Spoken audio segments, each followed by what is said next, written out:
வணக்கம் அன்பர்களே. இந்த நாளில் அந்த நாள்.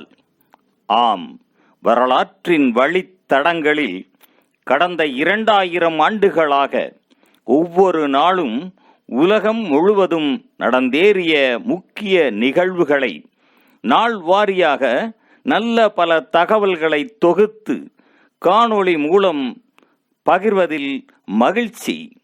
வாருங்கள் அன்பர்களே, இனி வரலாற்றில் இன்று எனும் வாசல்களை திறந்து வலம் வருவோம்.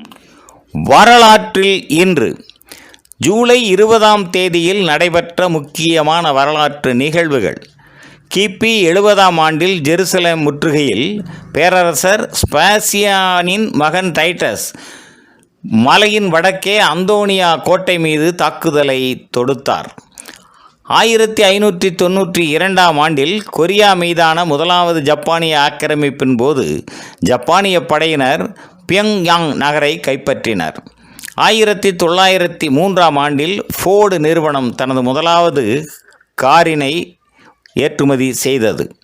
1922ஆம் ஆண்டில் உலக நாடுகள் சங்கம் ஆப்பிரிக்காவில் டோகோலாந்தை பிரான்சுக்கும் தங்கனீக்காவை ஐக்கிய ராஜ்யத்திற்கும் வழங்கியது.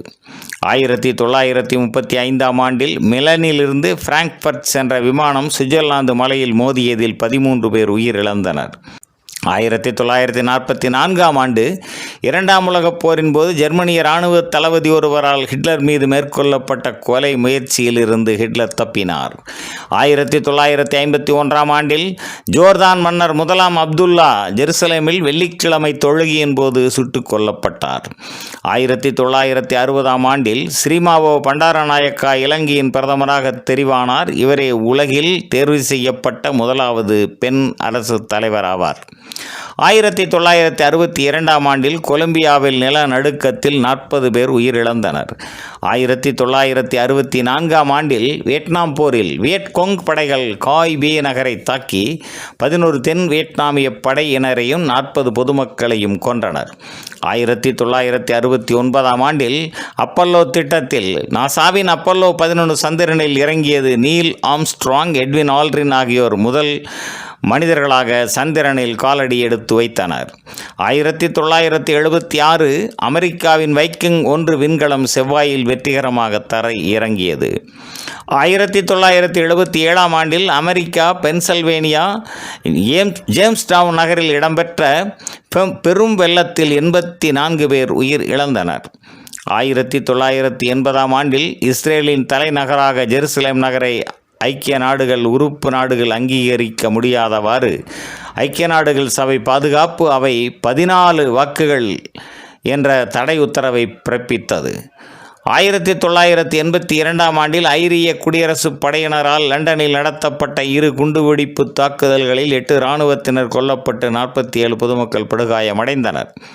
1989ஆம் ஆண்டில் பர்மாவின் எதிர்க்கட்சி தலைவி ஆங் சான் சூச்சி இராணுவ ஆட்சியாளர்களால் வீட்டுக்காவலில் வைக்கப்பட்டார். 2012ஆம் ஆண்டில் அமெரிக்காவில் கொலராடோ மாநிலத்தில் திரை அரங்கு ஒன்றில் இடம்பெற்ற துப்பாக்கிச் சூட்டு நிகழ்வில் 12 பேர் கொல்லப்பட்டு 70 பேர் காயமடைந்தனர். 2013ஆம் ஆண்டில் கொலம்பியாவின் ஆயுதமேந்திய புரட்சிப்படை போராளிகளின் தாக்குதலில் 17 அரசு படையினர் கொல்லப்பட்டனர்.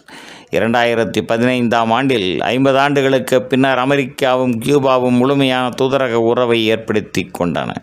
மேலும் ஜூலை 20ஆம் நாளானது அர்ஜென்டினா, பிரேசில் நாடுகளில் பன்னாட்டு நட்பு தினமாகவும் கொலம்பியா நாட்டில் விடுதலை தினமாகவும் அனைத்துலக சதுரங்க நாளாகவும் அனுசரிக்கப்படுவது குறிப்பிடத்தக்கதாகும். நன்று நண்பர்களே, மற்ற நாட்களுக்கான வரலாற்று நிகழ்வுகளை பிரிதொரு காணொளியில் காண்போம். நன்றி, வணக்கம்.